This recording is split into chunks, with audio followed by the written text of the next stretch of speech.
the straw beneath their bones. All peasants built beds from straw. Moss, an old Saxandwise sleep, was a communal ritual to wind outside.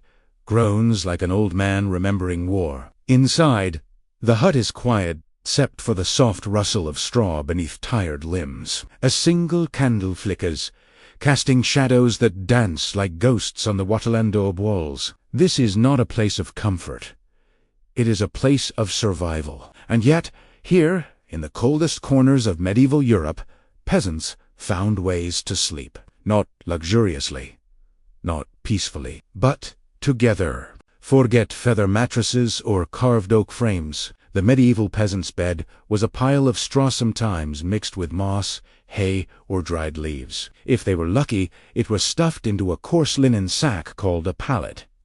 More often, it was simply spread across the dirt floor. Straw as insulation.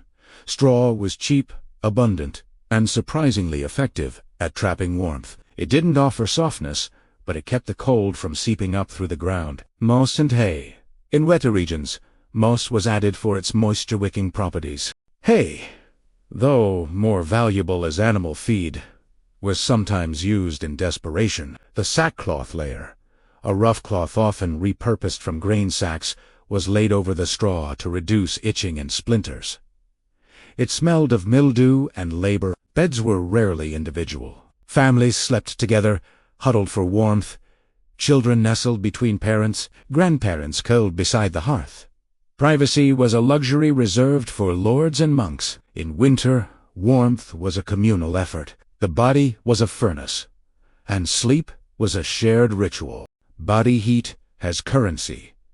In the absence of blankets, human warmth was the most reliable source of heat. Peasants slept shoulder to shoulder, sometimes even spooning for survival. Sleeping with animals, chickens, goats, and even pigs were invited indoors during the coldest nights. Their body heat added to the collective warmth, and their presence was oddly comforting. Rotating positions. Those closest to the hearth rotated with those on the outer edges. It was an unspoken rule fairness in firelight. This intimacy bred a kind of quiet resilience. Sleep was not just rest, it was a nightly negotiation with death. To sleep alone was to risk freezing. Medieval sleep was segmented. Peasants often experienced first sleep and second sleep, a natural biphasic rhythm. First sleep began shortly after sunset. It lasted 3 to 4 hours. Midnight waking. Peasants often woke naturally around midnight. They stoked the fire, prayed, tended animals, or even visited neighbors. Second sleep. A return to slumber until dawn. T's rhythm was not considered abnormal. It was part of life. The midnight hour was sacred quiet, contemplative, and sometimes eerie. It was a time for whispered stories, hushed confessions, and silent gratitude for surviving another day. Peasants wore their bedding. Clothes were layered, rarely washed. Woolen tunics, thick, scratchy, and handmade. Wool retained heat even when damp. Cloaks and hoods. Used as blankets, a hood pulled around the head, a critical area for heat loss. Foot wraps and leg bindings. Strips of cloth wrapped around feet and legs. Socks were rare. These bindings were reused and often infested with lice, sweat, smoke, and straw. But it was the smell of survival. The hearth was not just a source of heat. It was the soul of the home. Ember preservation.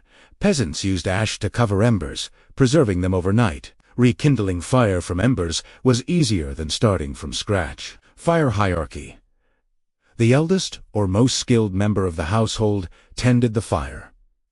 It was a sacred duty. Firelight rituals.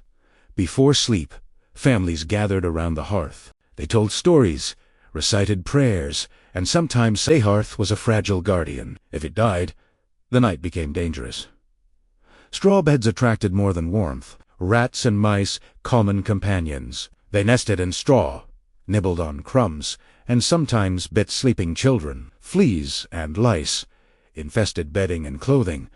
Itching was constant. Sleep was often interrupted by scratching. Spirits and superstition.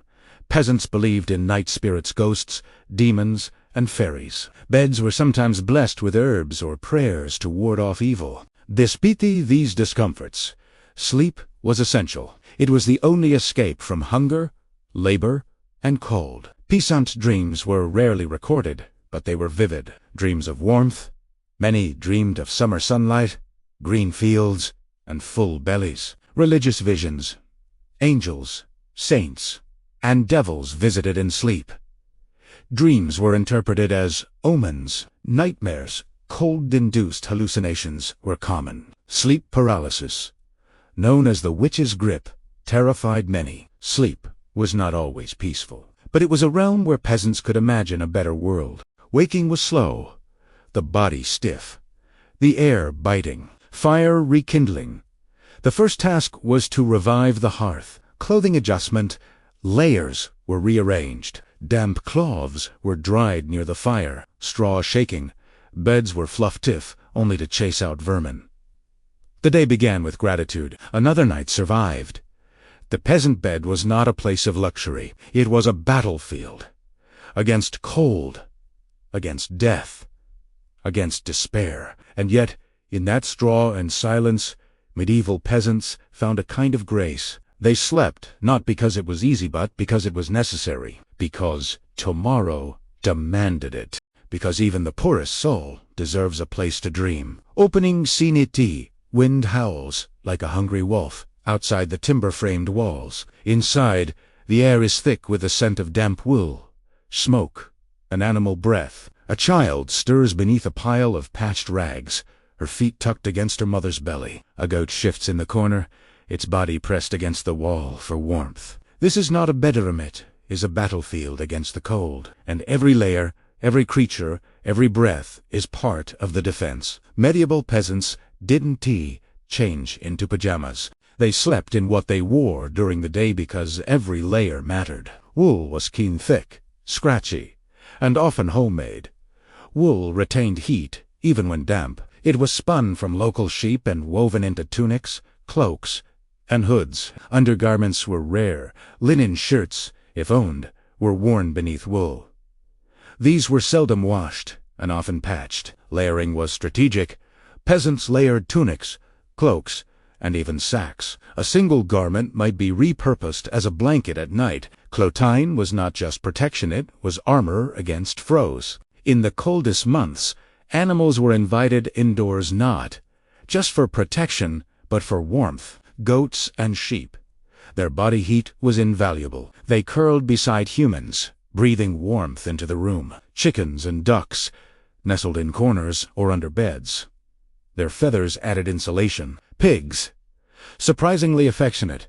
Pigs were known to sleep beside children. Their thick bodies radiated heat. This wasn't sentiment, it was survival. The barn blurred into the bedroom. The line between man and beast softened in the frost. Beds weren't just for rest, they were heat traps. Shared sleeping. Families slept together, often in a single bed or on a shared straw mat. The more bodies, the more warmth. Positioning mattered. Children were placed between adults. Elders near the fire. Animals at the edges. Blankets were rare. Instead, cloaks, sacks, and even old curtains were layered atop sleepers. To bed was a living organism shifting, breathing, warming itself through proximity and instinct. Rags, wraps, and makeshift insulation. Peasants were masters of improvisation. When wool ran out, they turned to rags. Streaks of cloths wound around feet and legs. Socks were rare. Wraps were reused and often infested with lice. Head coverings, caps, hoods, and scarves were essential. Heat escaped through the head covering. It was vital. Hand protection. Mittens were rare. Instead, hands were tucked into sleeves or wrapped in cloth. Tesa layers weren't pretty. They were stained, torn, and smelly. Preparing for sleep. Sleep was a ceremony, especially in winter. Fire tending. Embers were banked with ash to preserve heat. A dying fire meant a dangerous night. Clothing adjustment. Layers were rearranged. Damp garments were dried near the hearth. Animals settling. Goats were tethered. Chickens were quieted. Pigs were coaxed into corners. Therum dimmed. Shadows lengthened. And the family curled into its cocoon of wool, rags, and breath. Winter nights were not silent. Animal breath, rhythmic, warm, and oddly comforting, snoring and shifting. Bodies moved, adjusted, sought warmth, crackling fire, a lifeline in the dark. Its sound was reassurance. Outside, the wind screamed. Inside, the sounds of survival whispered through the dark. Warmth came at a cost. Hygiene was sacrificed, sweat and smoke. Clothes absorbed both. Washing was rare, water was frozen, soap expensive, lice and fleas, constant companions. Itching was part of sleep. Odor? The room smelled of wool, animals, and unwashed bodies. But it was the smell of life. PEASANTS didn't complain.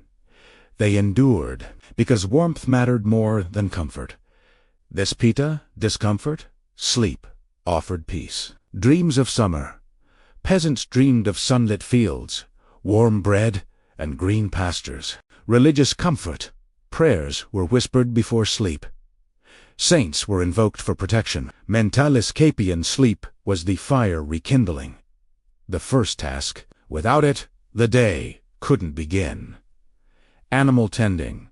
Goats needed milking. Chickens needed feeding. The warmth they gave was repaid in care. The layers were kept on. The battle against cold continued, but another night had been survived. Wool, rags, and animal heaties were the tools of the forgotten. Not knights, not kings, but peasants. They didn't have castles or tapestries. They had goats, cloaks, and each other, and in the deepest cold. That was enough. Enough to sleep, enough to dream. Inugu Tolai. Chapter 3. The hearth was everything to central fire, its sacred role, and the art of keeping embers alive till morning. Outside, the world is frozen. The wind claws at the shutters, and the moon hangs pale and indifferent over the sleeping village. But inside the peasant's hut, a single glow pulses in the dark. A hearth, barely alive, its embers breathing like a sleeping animal. Around it, the family huddles. Not for comfort, for survival. The hearth is not just a fire. It is the heart of the home, the guardian of warmth, the keeper of life. And in the medieval night, it is everything. Peasant homes were simple wattle and daub walls, thatched roofs, dirt floors, but the hearth was built with care. Materials: stones gathered from fields, clay dug from riverbanks, sometimes reinforced with animal dung for insulation. Placement: always central, not just for heat, but for cooking, light, and ritual. Structure: a shallow pit or raised platform, often with a crude chimney or smoke hole above. The hearth was humble, but sacred. It marked the boundary between warmth and death. Tinder and flint. Peasants used dried moss, bark, or animal fat as tinder. Flint stones struck against steel to spark life. Prayers and blessings.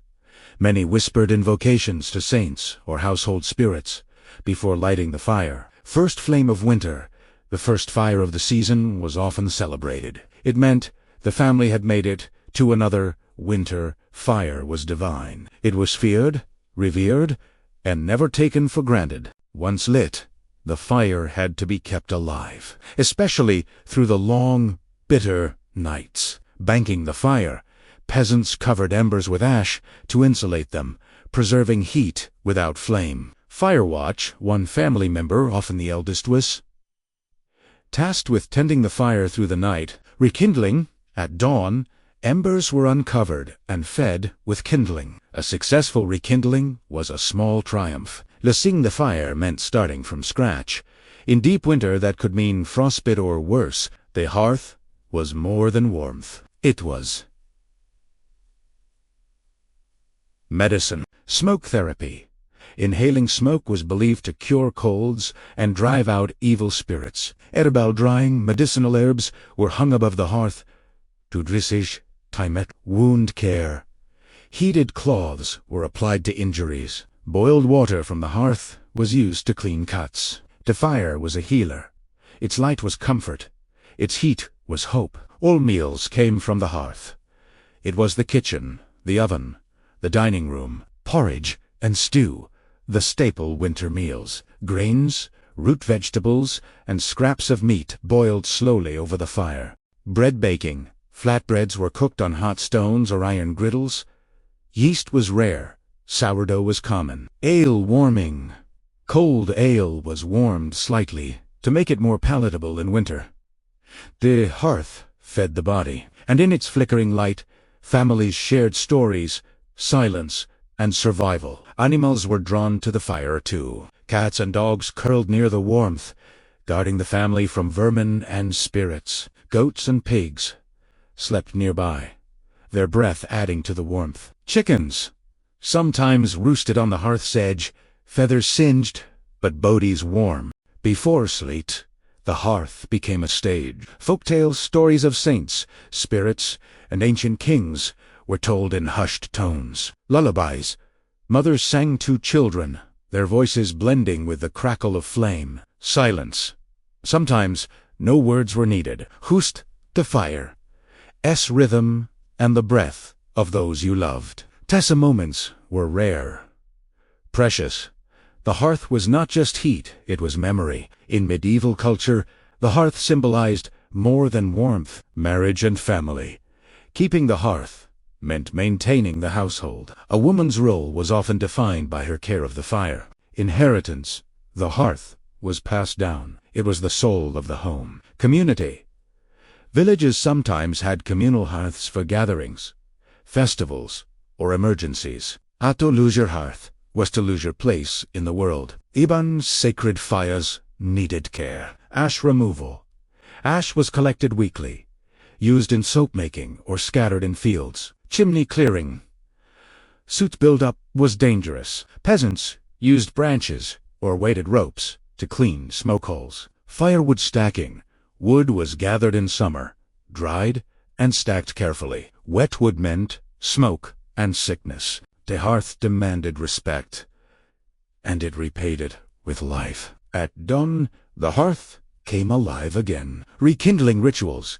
Embers were uncovered, kindling added, breath blown gently. First, warmth.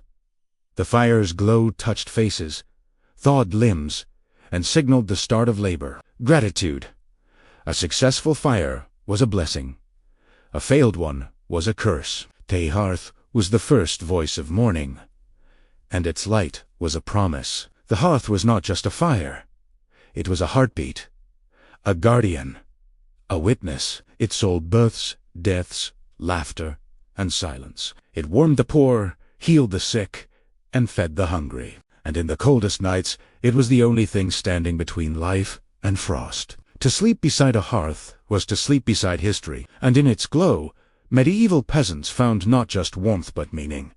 It is the dead of night. The fire has dimmed to a soft red glow, like the last breath of a sleeping dragon. Outside, the frost clings to the earth like a forgotten curse.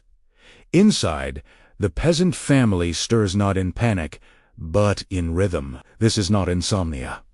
This is tradition. In medieval Europe, sleep came in 2 acts. First sleep began after sunset, and second sleep resumed after midnight. Between them lay a strange, sacred aurea, time for chores, prayers, secrets, and silence. Modern sleep is a single stretch. But for centuries, humans slept in 2 phases. First sleep began shortly after dusk, lasted 3 to 4 hours. Midnight waking, a natural, expected interruption. Peasants woke without alarm, stirred gently, and embraced the quiet. Second sleep returned after an hour or two, lasting until dawn. This rhythm wasn't considered abnormal. It was woven into the fabric of rural life. The body, responding to firelight and darkness, knew when to restand, when to rise. The hour between sleeps was not wasted. It was a time for soft, necessary tasks. Fire tending. Embers were checked, stirred, and banked with ash. A dying fire meant a dangerous dawn. Animal care. Goats were milked, chickens checked, pigs soothed. Some animals stirred with the humans. Food preparation. Porridge was set to soak. Bread dough was kneaded quietly. Wool-spinning women often spun thread by firelight, their fingers moving in rhythm with the crackle of flame. These chores were gentle, meditative. The world was asleep, but the hearth whispered its needs. The midnight hour was sacred, a time for connection with God, with ancestors, with silence. Prayer rituals. Peasants knelt by the fire, whispering to saints and spirits. The darkness made their words feel closer to heaven. Confession and contemplation. Couples spoke softly, reflecting on the day. Children asked questions they wouldn't dare in daylight. Superstition and protection. Herbs were burned, charms checked, and protective prayers recited to guard against night spirits. Moon was a witness, and in its pale light, peasants found a kind of peace. The hour of secrets. Between sleeps, the home became a cocoon of intimacy. Whispers and stories. Parents told tales, lovers shared secrets, siblings giggled under cloaks. Marital closeness. Many couples chose this hour for intimacy. It was quiet, private, and emotionally tender. Emotional release. Tears were shed. Laughter shared. The village was hushed, but not silent. Crackling embers. The fire's soft breath filled the room. Animal murmurs. Goats shifted. Chickens clucked. Dogs sighed. Human movement. Cloth rustled. Footsteps padded. Spoons stirred. These sounds were not disruptive. They were lullabies,